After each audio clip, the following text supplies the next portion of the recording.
Viewers, ఈ వీడియోలు miss కాకుండా ఉండాలి అంటే మీరు సబ్స్క్రైబ్ బటన్ని ప్రెస్ చేయండి, పక్కనే ఉన్న బెల్ ఐకాన్ని యాక్టివేట్ చేసుకోండి. హాయ్ వ్యూవర్స్, తెలంగాణ స్టేట్ వారికి ఫిబ్రవరి 28 నుంచి 2024 ఇయర్కి సంబంధించి ఎగ్జామ్స్ జరగబోతున్నాయి. అంటే ఈ ఇయర్లో ఫిబ్రవరి 28 నుంచి ఇంటర్మీడియట్ ఫస్ట్ ఇయర్ వాళ్ళకి కానీ సెకండ్ ఇయర్ వాళ్ళకి కానీ ఎగ్జామ్స్ జరగబోతున్నాయి.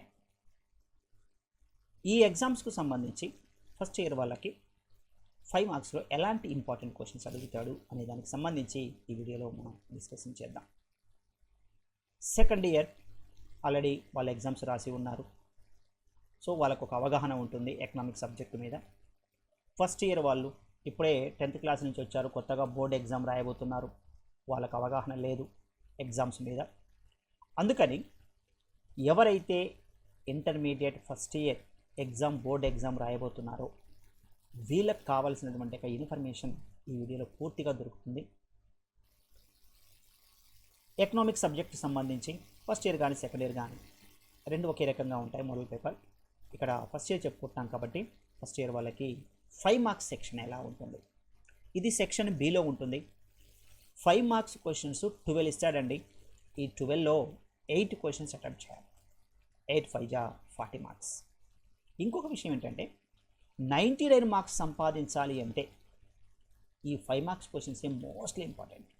నీకు 5 మార్క్స్ క్వశ్చన్స్ కనుక పర్ఫెక్ట్గా నీకు అవి కనుక రాయగలిగితే బైక్ బై మార్క్స్ వస్తాయి. అంటే 99కు 99 మార్క్స్ వచ్చే ఛాన్సెస్ ఉన్న సెక్షన్ ఓన్లీ 5 మార్క్స్ క్వశ్చన్. ఇంకోటి కన్ఫ్యూజింగ్ సెక్షన్ కూడా 5 మార్క్సే. అసలు మనం రాయగలుగుతామా లేదా అని ఇబ్బంది పడే సెక్షన్ కూడా 5 మార్క్స్ సెక్షన్. మరి 5 మార్క్స్ సెక్షన్లో 8 రాయాలి. ఈ 8 క్వశ్చన్స్లో 1 2 3 4 5 6 దగ్గర అయిపోద్ది. 7 8 వస్తుందా రాదా, వస్తే నో ప్రాబ్లం. ఓసారి కలవవు క్వశ్చన్స్ కలవచ్చు, కలవకపోవచ్చు, అప్పుడు ఇబ్బంది పడాల్సిన పరిస్థితి ఉంటుంది.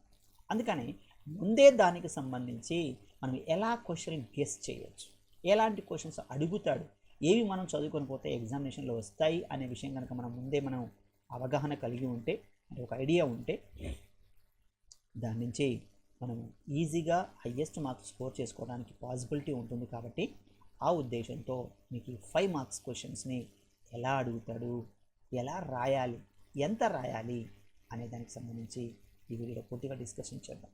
చూడండి మరి ఆ ఇంపార్టెంట్ క్వశ్చన్స్ ఏంటి అంటే,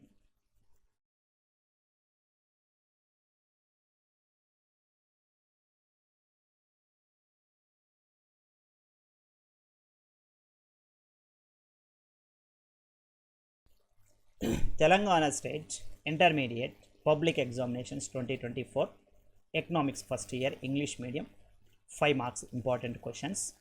దీంట్లో 5 క్వశ్చన్స్ వరకు మీకు 10 మార్క్స్లో అడుగుతాడు. 6th నుంచి ఏమడుగుతుందంటే 5 మార్క్స్ స్టార్ట్ అవుతాయి. ఇందులో 6th క్వశ్చన్గా what is utility, what are its types ఎక్కువగా ఇంపార్టెంట్ క్వశ్చన్గా వచ్చే ఛాన్సెస్ ఎక్కువగా ఉంది. What is utility, what are its types లేదు, ఈ క్వశ్చన్ అడగలేదు అన్నప్పుడు explain the scarcity definitions of economics. అంటే ఫస్ట్ లెసన్లో నుంచి 2 క్వశ్చన్లు, ఖచ్చితంగా 2 క్వశ్చన్లు ఎగ్జామినేషన్ అడుగుతాడు. ఆ 2 ఇక్కడ ఇచ్చాను చూడండి. What is utility, what are its types, or లేకపోతే explain the scarcity definitions of economics. Okay, so out of 2, so 2 questions ఎగ్జామినేషన్లో అడుగుతాడు. First question. Then goes to 7th. Explain the concept of indifference curve, discuss its properties. What is explain concept of indifference curve? First of all, you have to write the definition of IC curves, indifference curves. First to define definition, concept mean definition రాయాలి. Yes, then goes to properties, features in the properties, nothing but features అవి రాయాలి. అంటే ఇక్కడ 2 questions కలిపి ఉన్నాయి.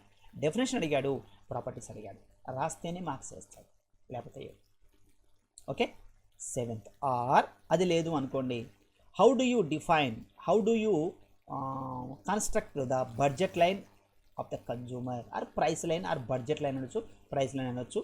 So ఎలా construct చేస్తావు అనేది క్వశ్చన్స్ అడిగే ఛాన్సెస్ ఉంది. అది కానీ ఇది కానీ క్వశ్చన్. నెక్స్ట్ 8th క్వశ్చన్గా illustrate the reasons for negative sloping of demand curve.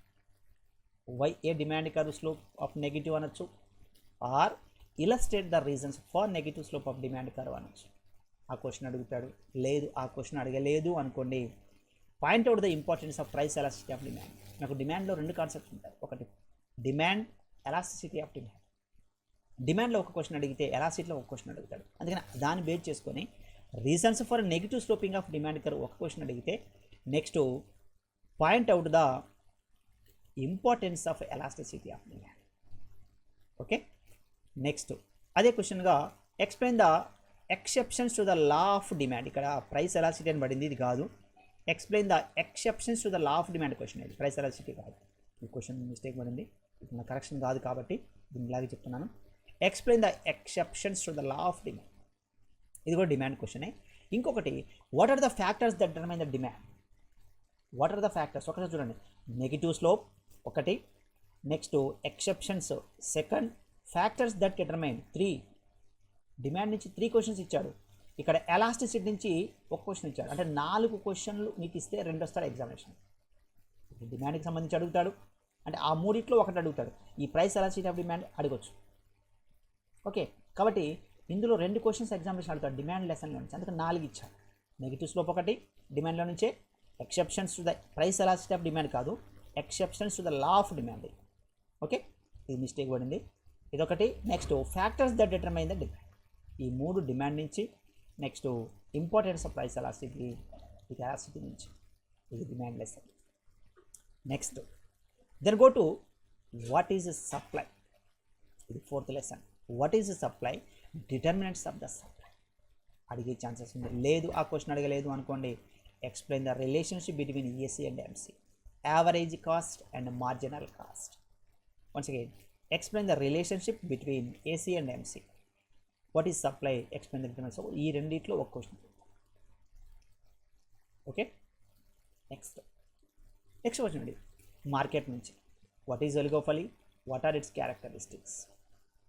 What is oligopoly, what are its characteristics. అంటే మోనోపాలిస్టిక్లో 4 kinds ఉంటాయి. Monopoly, duopoly, oligopoly, monopolistic competition. So already మనం 10 మార్క్స్లో మోనోపలీ మార్కెట్ వర్సెస్ తీసుకున్నాం, అంటే perfect competition versus monopoly market తీసుకున్నాం. ఇక్కడ 5 మార్క్స్లో oligopoly and characteristics of monopolistic competition. Oligopoly, monopolistic competition, ఈ 2 క్వశ్చన్లు చదవండి. ఒక క్వశ్చన్ ఎగ్జామినేషన్. చూడండి, సింపుల్, ఏం లేదు ఇందులో. 2 ఇచ్చాను, అందులో ఒకటి వస్తుంది. Next, what are the determinant factors of real wage. So ఇది సర్వీస్ సెక్టార్కి 6th లెసన్కి సంబంధించినటువంటిది. సో ఇందులో మీకు factors of production, what are the determinant factors of real wage, factor pricing, real wage, ఈ క్వశ్చన్ అడిగే ఛాన్సెస్ ఉంది. నెక్స్ట్, నేషనల్ ఇన్కమ్లో what are the factors that determine the national income. ఇది ఒకటే క్వశ్చన్ ఉంది అందులో, ఎక్కువగా అడిగే క్వశ్చన్ అది, ఇచ్చిన క్వశ్చన్ కూడా అదే. What are the source of public revenue. What are the source of public revenue అడుగుతాడు. లేదు, దీంట్లో point out the redemption methods of the public debt. Revenue అడగొచ్చు, డెట్ అడగొచ్చు, లేదా JB Say supply, every supply creates its own demand, explain the statement of JB Say అంట. ఇది అడగొచ్చు. అంటే ఇక్కడ 3 ఇచ్చాను, ఇందులో 2 క్వశ్చన్లు ఎగ్జామినేషన్ అడుగుతాను. ఇది 8th లెసన్. ఓకే, సో పెద్దగా క్వశ్చన్లు ఏమీ లేవండి, 1 or 2 క్వశ్చన్సే ఉన్నాయి వర్సెస్లో. సో వాటిని మీరు పర్ఫెక్ట్గా నేర్చుకుంటే ఎగ్జామినేషన్లో మంచి మార్కులు పొందొచ్చు. Next, what is barter system, what are its difficulties, or explain the primary and secondary functions of money. ఇది next, define inflation and explain its types. చూడండి, 3 క్వశ్చన్స్, 3 కాన్సెప్ట్స్ ఉంటాయి మీకు 9th లెసన్లో. Money, banking and inflation. So మనీకి సంబంధించి barter system question వచ్చింది, banking సంబంధించి primary secondary functions వచ్చాయి, ఇన్ఫ్లేషన్ సంబంధించి టైప్స్ ఆఫ్ ఇన్ఫ్లేషన్ వచ్చాయి. ఇలా క్వశ్చన్స్ పేపర్ సెట్టింగ్ చేసేటప్పుడు ఇలా క్వశ్చన్స్ని చూసిస్తాడు. ప్రతి టాపిక్లో నుంచి క్వశ్చన్ కవర్ అయ్యేటట్టుగా ఇస్తాడు. అందుకని ఈ 3 క్వశ్చన్ల నుంచి 2 క్వశ్చన్లు ఎగ్జామినేషన్లో అడుగుతాడు. నెక్స్ట్ లాస్ట్గా, what is statistics, explain relationship with economics. Okay, so ఈ క్వశ్చన్ అడిగే ఛాన్సెస్ ఎక్కువగా ఉంది. సో దీంతోపాటు ఇంకో క్వశ్చన్ అడుగుతాడు, అది లెక్కలు అడుగుతాడు. సో మనకు లెక్కలు వచ్చి తెలియదు, సో ఆ ప్రాబ్లం ఏమీ లేదు. కాబట్టి ఈ క్వశ్చన్ మోస్ట్లీ ఇంపార్టెంట్ కాబట్టి ఈ క్వశ్చన్ ఇచ్చాను. సో చాలా ఈజీ అండి, ఏమి ఇబ్బంది పడాల్సింది ఏమీ లేదు, ఈజీ క్వశ్చన్స్. ఓకే, సో ఈ విధంగా మీకు 12 క్వశ్చన్లు ఎగ్జామినేషన్లో అడుగుతాడు. మీరు ఇందులో ఒక 8 క్వశ్చన్స్ అటెంప్ట్ చేయాలి. ఓకే, సో ఈ విధంగా మీకు ఇంటర్మీడియట్ ఫస్ట్ ఇయర్ వాళ్ళు 5 మార్క్స్ క్వశ్చన్స్ గజిబిజిగా లేకుండా క్లారిటీగా ఉంటే మాత్రం ఖచ్చితంగా మీకు 19 మార్క్స్ పొందేటటువంటి ఛాన్సెస్ ఎక్కువగా ఉంటుంది. కాబట్టి ఈ సెక్షన్ మీద బాగా కాన్సన్ట్రేషన్ చేయండి, ఈ క్వశ్చన్ కూడా బాగా ప్రాక్టీస్ చేస్తారు. సో రివర్స్ ఇది ఫస్ట్ ఇయర్ 5 మార్క్స్ సంబంధించినటువంటి ఇన్ఫర్మేషన్. ఈ వీడియో నచ్చితే లైక్ చేయండి, ఫ్రెండ్స్ ఉంటే షేర్ చేయండి, కొత్తగా చూసినట్లయితే ఛానల్ సబ్స్క్రైబ్ చేయండి. Thank you.